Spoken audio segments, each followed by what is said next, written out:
Hello viewers, আজ আমরা জানাবো কেন মহান আল্লাহ মুসা আলাইহিস সালামকে একান্তে তুর পাহাড়ে ডেকেছিলেন তা নিয়ে। ভিডিওটি শেষ পর্যন্ত দেখলে হযরত মুসা আলাইহিস সালাম তুর পাহাড় গমন ও আল্লাহর সাথে কথোপকথন সম্পর্কে অজানা অনেক কিছু জানতে পারবেন। ভিডিওটি শুরু করার আগে আমাদের চ্যানেলটি এখনই সাবস্ক্রাইব করে ফেলুন আর এই ধরনের ইসলামিক ঘটনা ও নবীদের জীবনী পেতে পাশে থাকা বেল আইকনটিতে ক্লিক করুন।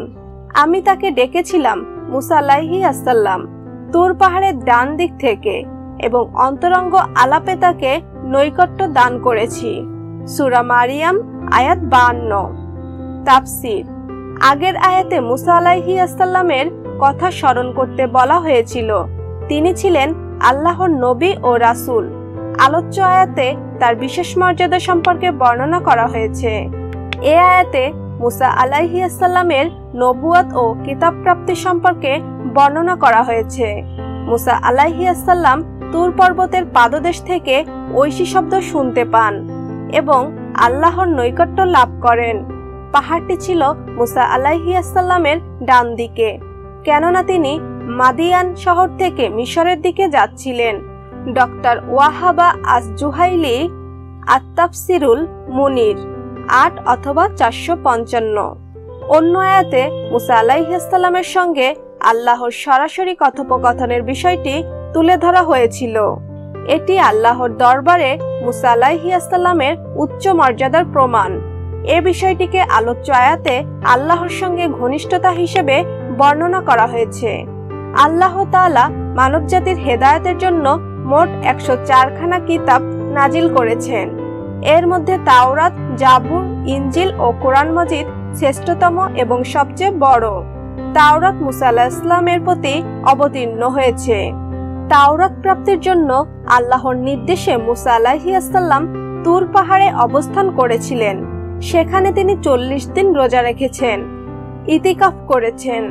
বর্ণিত আছে যে মুসা আলাইহিস সালাম মিশরে অবস্থানকালে বনি ইসরায়েলকে জানিয়েছেন যে আল্লাহ তাআলা তাদের শত্রুকে ধ্বংস করে দেবেন এবং তাদের কিতাব দান করবেন। এই কিতাবে আদেশ নিষেধ, করণীয় বর্জনীয় সংক্রান্ত বিধিবিধান থাকবে।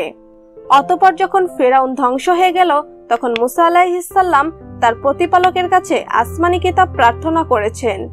এর পরিপ্রেক্ষিতে আল্লাহ তাআলা মুসা আলাইহিস সালামকে প্রথমে ৩০ দিন ইতিকাফ ও রোজা রাখার নির্দেশ দিয়েছেন। সেটি ছিল জিলকদ মাস।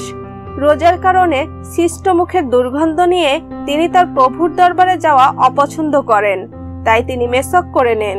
তখন ফেরেশতারা বলল, আমরা আপনার মুখ থেকে মেসেক আম্বরের সুঘ্রাণ উপভোগ করছিলাম আর আপনি মেসক করে তা নষ্ট করে দিলেন।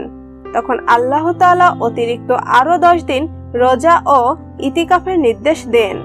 এই ১০ দিন ছিল জিলহজের প্রথম ১০ দিন। এ ঘটনা থেকে সুফিরা বলে থাকেন যে আত্মশুদ্ধি অর্জন ও অভ্যন্তরীণ অবস্থার সংশোধনের ক্ষেত্রে ৪০ দিনের একটা বিশেষ তাৎপর্য আছে। এক হাদিসে এসেছে, যে ব্যক্তি ৪০ দিন নিরলসভাবে আল্লাহর ইবাদত করবে, আল্লাহ তাআলা তার অন্তর থেকে জ্ঞান ও হিকমতের ঝর্ণাধারা প্রবাহিত করে দেবেন। রুহুল বয়ান। এছাড়া ৪০ দিন প্রথম তাকবীরের সঙ্গে জামাতে নামাজ আদায় করলে কপটতা ও জাহান্নাম থেকে মুক্তি দেওয়ার কথা হাদিসে এসেছে।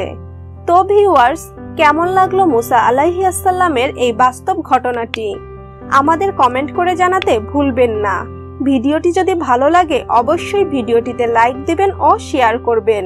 এই ধরনের গল্প আরো পেতে আমাদের চ্যানেলটিকে সাবস্ক্রাইব করে ফেলুন। ধন্যবাদ ভিউয়ার্স, এতক্ষণ আমাদের সাথে থাকার জন্য ধন্যবাদ। ভিডিওটি ভালো লাগলে অবশ্যই লাইক, কমেন্ট, শেয়ার করবেন। তার আগে অবশ্যই আমাদের চ্যানেলটি সাবস্ক্রাইব করে আমাদের সাথেই থাকুন।